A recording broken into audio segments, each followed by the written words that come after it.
Kim Pao shippers, pinasaya ni Robby Domingo. Sobra congratulations sa Kim Pao. Apakan. Actually, dito ngayon si Pao eh. Really? Si Paulo. Saan? Dito.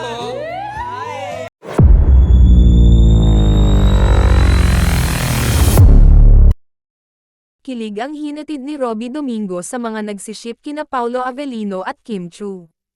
Trending si Robby nitong Sunday, July 7 matapos niyang tuksuhin si Kim kay Paulo sa ASAP.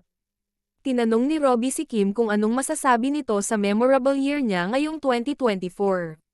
Nagpasalamat naman ang aktres sa mga sumuporta sa magkasunod niyang teleserye na Linlang at What's Wrong with Secretary Kim. Pati na sa mga pumunta sa mga out-of-town show ng Kim Pao. Dito na tinukso ni Robby si Kim.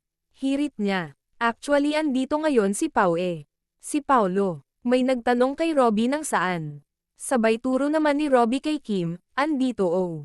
Narito ang reaksyon ng fans. Everyone needs a supportive friend like Robby Domingo. He is very proud of Kim and Kim Pao. Also it shows how he likes Paulo for Kim.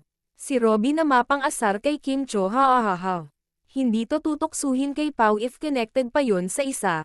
Friend pa naman yon ni Robby, Shangga na lang talaga di makagets. Bunot extended hanggang Sunday courtesy of Robby. The Kim Pao shipper. Yan ang gusto ko kay Robby, matapang din, hehe, good job. Robby, salamat sa iyong pagtugon sa aming nalulumbay na puso.